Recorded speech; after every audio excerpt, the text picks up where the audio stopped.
सीता मैया की जय। भागवत महापुराण की जय। सुखदेव जी कहते हैं,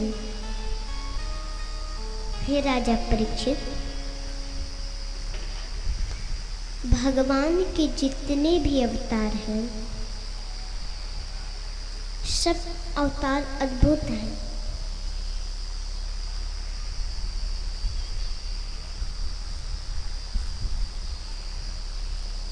सब अवतार अद्भुत हैं, लेकिन सबसे बड़ा और सब भगवान श्री कृष्ण लीला पुरुषोत्तम है और भगवान श्री राम मर्यादा पुरुषोत्तम है। इसलिए भगवान कृष्ण ने जो कहा है उसको करना चाहिए, और श्री राम ने जो किया है उसको करना चाहिए, क्योंकि जो कृष्ण ने किया है वो कोई नहीं कर सकता।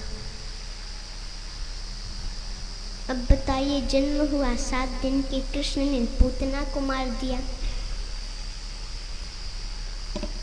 कोई 70 साल में भी मार पाए तो बताए,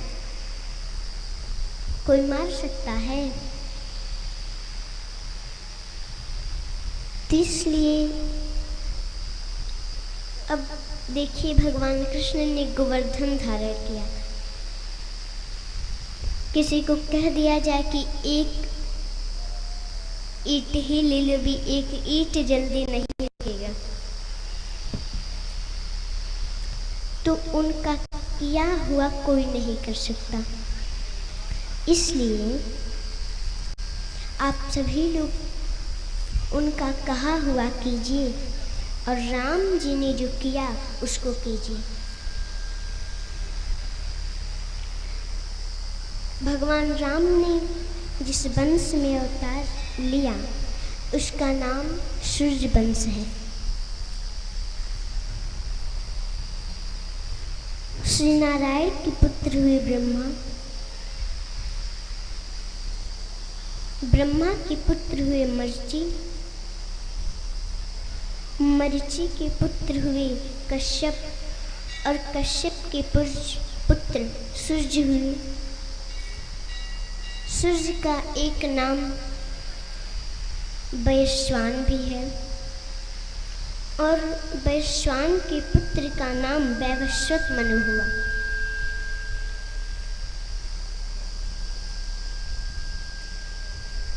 उनके वंश में एक पुत्र हुआ जिसका नाम था नभग।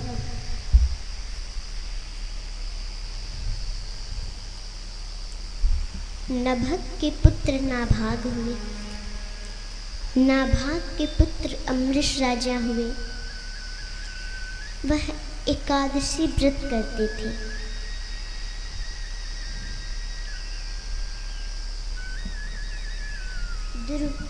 दुर्वासा जी परीक्षा लेने आए एक बार, और परीक्षा में अमरीश राजा पास हो गए। इसी वंश में इवनाश्र हुए। इवनाश्र के पुत्र मानधाता हुए।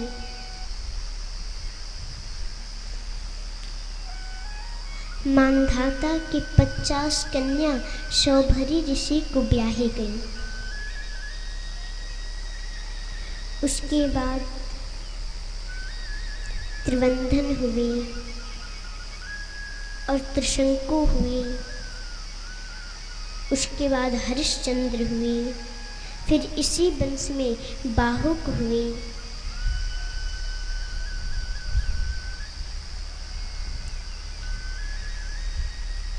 बाहुक के पुत्र सगर हुए।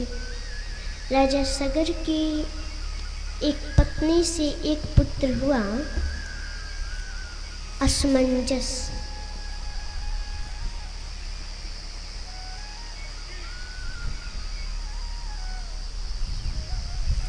क्या हुआ? असमंजस। और एक पत्नी से मानस पिंड हुआ। जिनको क्रोध में आकर टुकड़े टुकड़े कर दिए तो 60,000 हो गए। असमंजस का शादी हुआ और उसका पुत्र हुआ, उसका नाम था अंशुमान।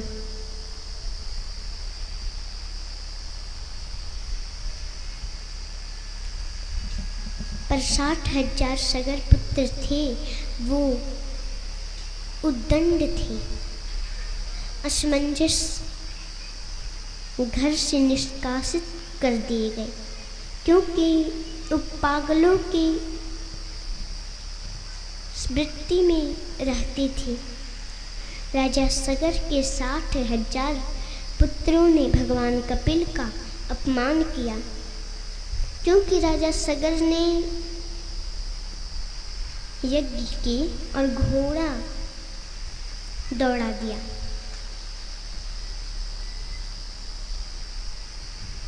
उस घोड़ा को इंद्र ने भगवान कपिल के आश्रम पर बांधकर अंतर्ध्यान हो गए।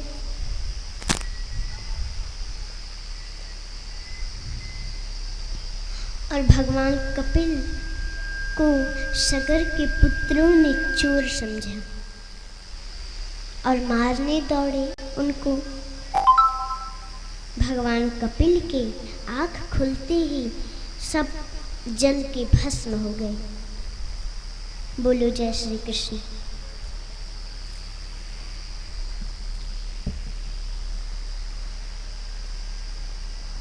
सब जल के राख हो गए। और ब्राह्मण के क्रोध अग्नि में जो जल कर नष्ट होता है, उसका मुक्ति नहीं होती है। तो सब घबरा गए। तो कपिल भगवान ने बताया कि ब्रह्मलोक से गंगा को लाकर इनके भस्मे पर डाला जाए तो मुक्त हो जाएंगे। अब सबने सोचा कि गंगा माता को ब्रह्मा जी की कमंडल से लाएगा कौन। अंशुमान जी ने तप किया, लेकिन गंगा को न ला सके। फिर अंशुमान के पुत्र दिलीप हुए, उन्होंने भी तप किया, लेकिन गंगा न आ सके। दिलीप के पुत्र हुए भगीरथ, वह बहुत तप किए तो गंगा माता आने के लिए इच्छुक हुई। तो ब्रह्मांड कटाह का भेदन करके सबसे पहले ध्रुवलोक में आई। उसके बाद सप्तऋषि मंडल पर आई, फिर शिव जी की जटा में पधारी और शिव जटा से होकर सुमेरु पर्वत पर गिरी और सुमेरु से ही हिमालय पर आई और गंगोत्री से प्रारंभ हो गई महाराज। और वहाँ से तीव्र गति से गंगा माता आ रही है। और वहाँ एक महात्मा बैठे थे।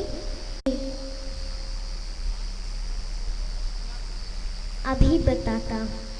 तो अंजलि लगाया और गंगा जी को पी गए महाराज।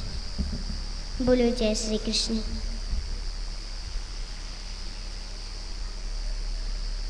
एक बार प्रेम से बोलो ना जय श्री कृष्ण।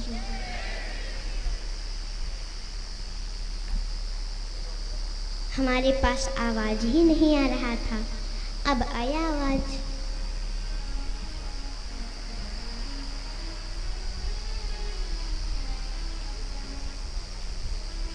पूरा पी गए वो।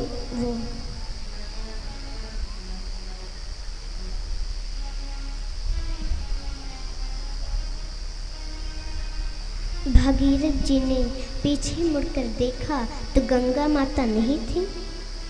तो विचार किया कि गंगा माता कहाँ गई। तो जहनु मुनि बोले कि हमको प्यास लगा था बहुत, बहुत जोर से प्यास लगी थी, इसलिए हम उनको पी गए। तो भगीरथ जी ने प्रार्थना किया तो जहनु मुनि ने आनंदित हो गए और बोले कि अभी मैं कुछ करता हूँ। तो सोचे कि मैं क्या करूँ।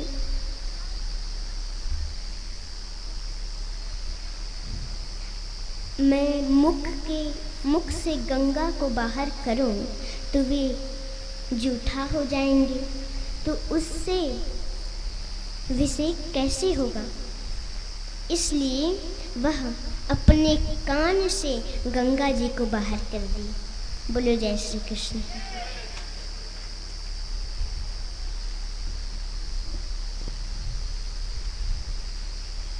अब तो गंगा माता फिर आ गई। तो गंगा माता का नाम है विष्णुपदी। और जहनु मुनि से प्रकट करने से इनका नाम जाह्नवी भी है। शिव जटा से होकर पधारी तो इसलिए एक नाम जटा शंकरी भी है। बड़ा पवित्र नाम है गंगा का।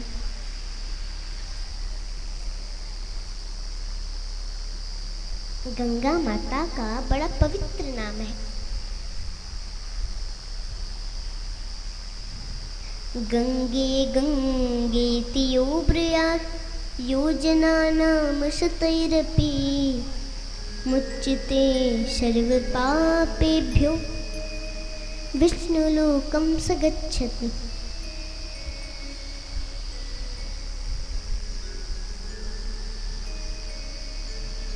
गंगा गंगा गंगा इस नाम को यदि 400 कोस की दूरी से कोई पुकारता है तो वो पाप से मुक्त होकर विष्णु लोक को प्राप्त होता है। ऐसा गंगा जी का स्वरूप है। और गंगा जी को भगीरथ जी लेकर आए, इसलिए इनका नाम भागीरथी भी हो गया। बोलिए भागीरथी मैया की।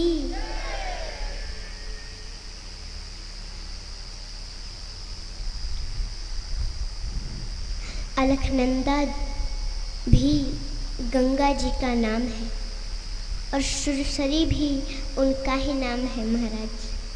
अनेक नामों से उनको जाना जाता है माता गंगा को।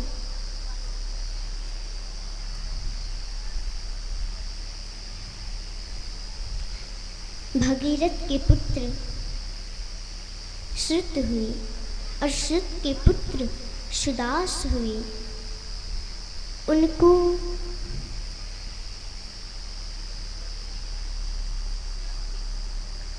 कामस्पाद भी कहते हैं। और इनके आगे चलकर कुछ समय बीत जाने के बाद खटवांग हुए महाराज। खट्वांगात् दीर्घबाहुश्च रघु तस्मात् पृथुश्रवा अजस्ततो महाराज तस्मात् दशरथोऽभवत्।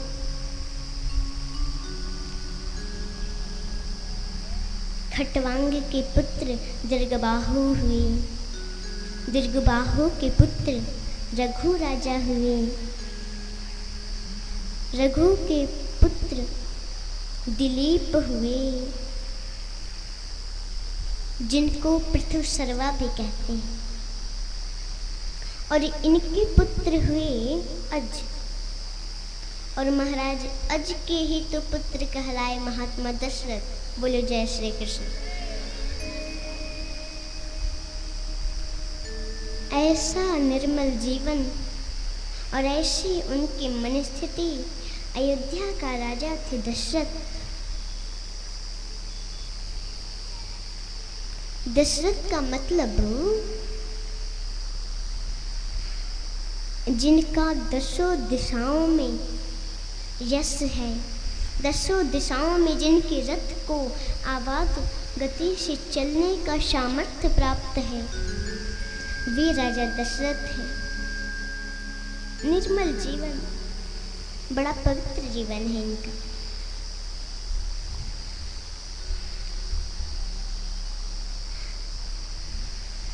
अवध के वे सम्राट हैं। अयोध्या का मतलब होता है जहाँ कभी युद्ध ना हो, उसी को अयोध्या कहते हैं भक्तों। लेकिन राजा दशरथ के मन में बहुत भारी चिंता है कि मेरा कोई पुत्र नहीं है, और इसलिए वो बहुत दुखी रहते थे। इनकी पत्नी है महारानी कैकेयी, महारानी सुमित्रा और महारानी कौशल्या।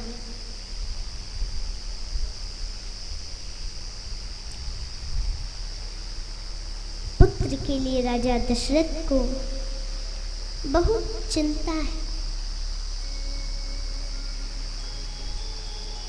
बहुत बड़ी ग्लानि है।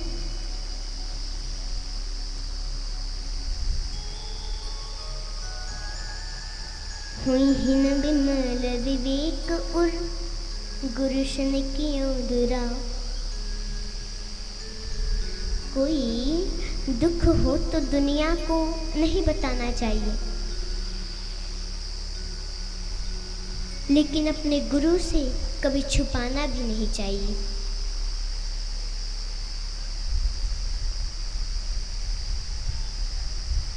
निज अपनी मन की व्यथा मन में राखो गोर। सुनिए ठिलई हैं लोग सब जान न ली है को, बाट न ली है को। इसलिए अपनी मन की व्यथा को किसी से नहीं बताना चाहिए। लोग दुखी मन से पूछ लेंगे और बाजार में जाकर हंस के उड़ा देंगे। इसलिए अपनी मन की व्यथा को किसी से बताना नहीं चाहिए भक्तों। लेकिन संतों से और अपने गुरु से छिपाना भी नहीं चाहिए। बोलो जय श्री कृष्ण।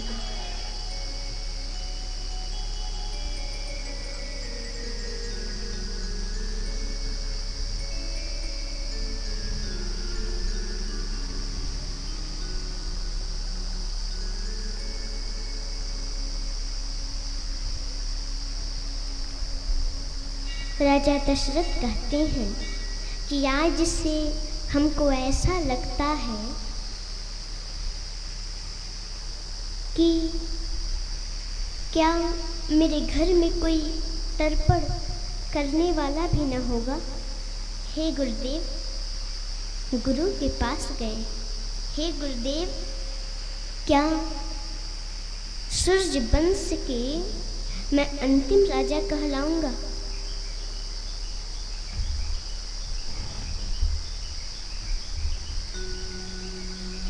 आप जैसे कल्प वृक्ष के नीचे रहने वाले के होते ऐसा नहीं होना चाहिए। श्री वशिष्ठ जी मुस्कुरा करके बोले कि 4 पुत्र होंगे, क्योंकि मुझे मालूम है कि आपके घर में परात्पर नारायण ही अवतरित होकर आने वाले हैं। इसलिए तो मैं पुरोहित कर्म आपका स्वीकार किया था राजन, नहीं तो ये काम कोई ज़्यादा उत्तम नहीं है। बोलो जय श्री कृष्ण।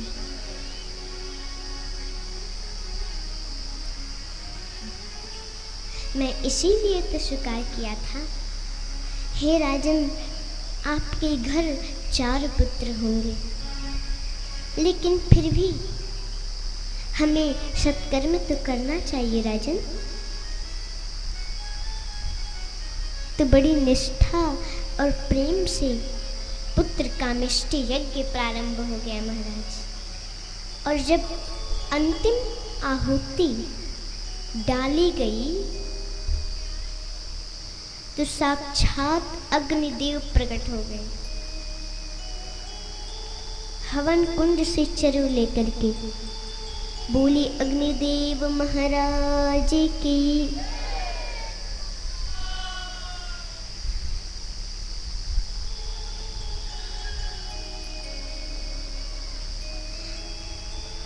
और सबने देखा तो राजा दशरथ से बोले, हे राजन,